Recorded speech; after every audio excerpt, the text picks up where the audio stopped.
잘 지냈어?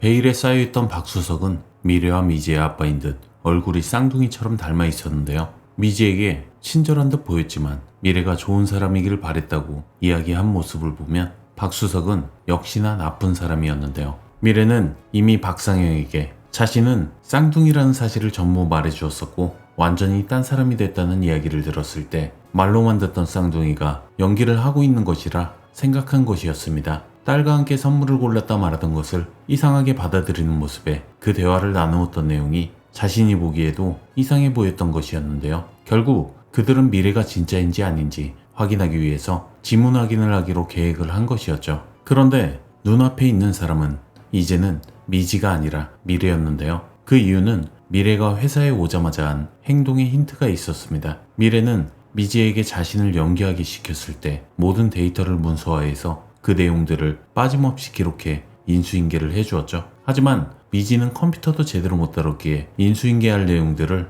수첩에 기록을 하고 있었는데요. 미래가 회사에 출근하자마자 확인을 했던 건 다름 아닌 수첩이었죠. 미래에게 미지는 전달해줄 내용들을 수첩에 적어 넣었고 정리된 내용들이 적힌 수첩을 자리에 두고 나온 듯 보이는데요. 수첩을 꺼내 들었을 때 태희가 다가와 이야기를 좀 하자고 했죠. 전날 이미 이야기를 마친 태희였지만 다시 돌아온 미래가 지금 상황을 이해할 수 있도록 설명을 해주려던 모습이었습니다. 수첩 안에 적힌 미지의 인수인계 내용을 보려다가 태희와 팀장이 부르는 바람에 그 내용조차 확인해보지 못한 미래였는데요. 집으로 내려갈 때도 수첩을 항상 들고 다녔었는데 그 수첩이 미지의 손이 아닌 미래의 자리에 있다는 사실은 출근한 사람은 다름 아닌 미래라는 사실을 알려주는 장면이었습니다. 그리고 옷이 항상 어두웠던 미래였지만 밝은 옷을 입고 있는 모습은 마치 미래의 신경의 변화를 보여주는 듯한 모습이었는데요. 팀장과 국장이 지문을 찍어보라고 할 때 당황하던 모습은 일부러 자신의 정체가 들킨 것처럼 연기를 하던 것만 같아 보입니다. 회사에서도 전화로도 하면 안 된다 말하며 비밀 이야기를 하려던 태희는 자신을 김수현의 동생이라고 말하며 미지를 붙잡아 두었는데요. 이미 그때 태희는 국장과 팀장이 미래를 골탕 먹이려고 하던 상황을 눈치채고 그 사실을 전달해 주려고 한 것이었습니다. 미지는 태희와 가까워진 이후엔 태희를 보면 먼저 인사를 건넸었죠. 태희씨, 안녕하세요. 하지만 태희를 보고도 인사도 없이 아는 채 하지 않은 모습은 미래였다는 사실을 알려주는 두 번째 사실이었습니다. 그리고 예고편에 보여지던 둘이 입고 있던 옷을 보면 태희와 만났을 때의 옷을 입고 있는 미지와 두손리에 있을 때의 미래가 입고 있던 옷이 일치하는 점을 보아 이미 미래는 두손리를 떠나 자신의 집으로 온 것을 알 수가 있습니다. 그리고 둘 다 긴 머리인 것을 보면 그 상황은 이제 진짜 자신의 모습으로 돌아가기로 결정한 미지와 미래가 함께 만난 장면이었던 것이었죠. 결국 그렇게 미래가 쌍둥이일 수도 있겠다 생각하던 직장 상사들은 지문으로 신분을 바꾼 것을 찾아내 자연스럽게 회사에서 내쫓을 생각이었지만 아무렇지 않게 지문을 통해 문을 여는 유미래를 보게 될 것임이 분명해 보입니다. 그리고 할 말이 있다 찾아간 미래에게 세진은 투자와 관련된 책을 선물하려고 준비해 두었었는데요. 정리된 많은 책들 중에서 그 책을 특별하게 고른 이유는 나중에 미래가 일을 그만두고 난 이후에 함께 주식과 관련된 일을 하게 될 것을 암시한 장면처럼 보였습니다. 다시 일하러 미국을 간다는 이야기는 농사일을 그만둔다는 이야기가 와전되어 퍼진 소문일 듯 보이고 실제로는 다시 서울로 돌아갈 것만 같아 보이는데요. 그리고 세진의 농사일을 맡을 적임자는 다시 돌아올 미지밖에 없어 보이죠. 하지만 미국으로 간다는 소문에 미래는 실망하며 그 자리를 떠버렸는데요. 소문에 민감하게 반응했던 미래였지만 정작 본인도 소문에 쉽게 흔들리는 모습을 보였습니다. 지금까지 자신이 겪어왔던 주변 사람들의 말에 예민한 모습을 보여주었지만 본인도 결국 다른 사람들과 같은 사람이었죠. 그뿐만 아니라 호수도 똑같은 상황이었는데요. 호수는 미지가 직업에 대해 거짓말을 하는 모습에 크게 실망하며 더 이상 함께 있지 않고 서로의 집으로 돌아갔었습니다. 호수의 과거 서사가 반복적으로 비춰졌는데 호수는 엄마가 계속 친엄마를 연기한다고 느껴졌는지 둘이 있을 땐 그렇게 안 해도 된다고 말했는데요. 누구보다 자신의 앞에서 거짓말을 하는 상대방에게 화를 내는 호수였고 민감하게 반응을 하던 모습이었습니다. 그런데 사실 그 누구보다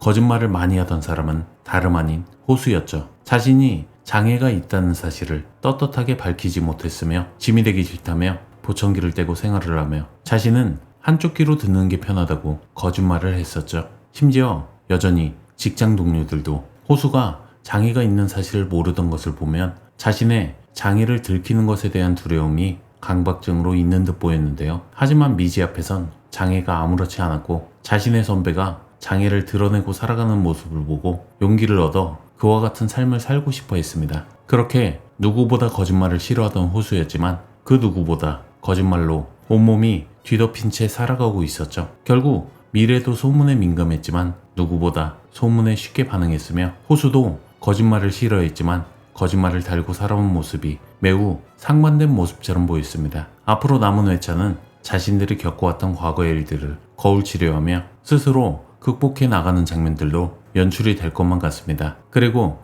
자신의 비밀을 숨겼던 또 다른 인물이 있었죠. 다름 아닌 호수의 엄마였는데요. 이미 초반에 호수의 친엄마가 아닐 것이란 리뷰를 남겼었는데 역시나 연분홍은 호수의 새엄마였죠. 하지만 오키의 말대로 낳아준 사람만이 엄마가 아니라 키워준 사람도 엄마라는 것은 모두가 알고 있었습니다. 가족이 아닌 것 같다는 말에 발끈하고 수발들기 싫다는 말에 격분하던 연분홍의 모습은 자신이 친엄마가 아니라는 사실을 들킨 것에 화를 내고 있었는데요. 사실 생각해보면 오히려 비밀을 감추기보다 비밀을 떳떳하게 밝히는 편이 서로에게 오해가 생기지 않는 확실한 방법임을 깨달은 분홍은 더 이상 자신이 친엄마가 아니라는 사실을 숨기지 않기로 했습니다. 하지만 누구보다 연분홍은 엄마의 역할을 잘해주고 있었죠. 호수는 자신을 짐덩이라 말하던 분홍의 자매가 하던 이야기를 들었었고 그 이후에 자신은 짐이 되지 않기 위해서 장애가 있는 것을 들키지 않기 위해 살아왔었던 것이었는데요. 하지만 태몽에 대해 거짓말을 하던 분홍의 말에 호수는 그래서 자신의 이름을 호수라 지었다고 말했죠. 분홍은 어쩌면 호수의 모습을 보고 자신이 새엄마라는 사실을 친구에게 털어놓은 것만 같아 보입니다. 진실을 막기 위한 거짓은 결국 새로운 거짓을 낳고 또 다른 오해를 불러온다는 사실을 확실히 깨달은 듯한 모습이었습니다. 그렇게 거짓과 진실 사이를 오가며 각자의 상처를 마주했던 사람들은 서서히 거울 속에 비친 자신의 진짜 모습을 직시하기 시작했는데요. 그리고 마침내 모든 인물들이 감춰온 진실이 하나씩 드러나기 시작할 듯 보입니다. 미래는 미지의 인생을 연기하며 자신이 놓쳐왔던 것들을 되돌아봤고 미지는 미래가 감동해온 짐을 대신 짊어지며 그녀의 아픔을 이해하게 되었죠. 그 둘이 서로를 연기했기에 비로소 서로를 이해할 수 있었고 그렇게 다시 자신의 자리로 돌아올 수 있었던 것이었는데요. 그리고 그 시간 속에서 자신을 잃어가는 한 사람이 있었습니다. 바로 로사 할머니였는데요. 21만 원을 내는 할머니는 요양원에 있는 사람의 돈을 납부한 것이 아닌 자신의 진료비를 납부한 것이었는데요. 날짜와 맞춰오지 않은 로사에게 수납 직원은 후견인에 대해서 이야기를 했습니다. 성년 후견인이란 재산을 관리해 줄 사람을 법적으로 정해놓는 것을 말하는데요. 그 장면은 마치 로사 할머니가 기억을 잃을 것을 대비해서 정신요양원에 방문한 모습이었습니다. 하지만 매번 같은 날짜에 맞춰 왔었지만 이번만 날짜에 맞춰오지 않았다는 것은 이미 로사 할머니는 치매 증상이 가속화되고 있음을 알려주는 장면이었죠. 상월의 바다라는 시를 들었을 때 눈물을 흘렸던 이유도 마치 그 시를 처음 들었을 때의 감정을 다시 느꼈기 때문이었을지도 모릅니다. 조금씩 잊혀져가는 기억을 붙잡아주고 있던 건 바로 진짜 로사가 남겨주었던 시였던 것만 같아 보입니다. 그리고 로사 할머니는 후견인으로 호수를 지정하고 싶었지만 이 친구가 호수를 자신의 친한 후배라 하는 말에 미래를 후견인으로 지정하려고 했는데요. 마지막으로 인사를 하기 위해 찾아간 미지에게 로사 할머니가 그 말을 한 것과 같아 보입니다. 그 일로 인해 미지는 좀 더 서울에 머무르게 되었고 미지와 미래, 호수와 세지는 이제 두 손리가 아닌 서울에서 다시 한번 만날 것만 같아 보이는데요. 그로 인해 그들은 또 한번 서로를 바라보게 될지도 모르겠습니다. 오늘의 이야기는 여기까지이며 마지막으로 구독, 좋아요 부탁드립니다. 오늘도 끝까지 시청해 주셔서 감사드리며 지금까지 메가무비였습니다.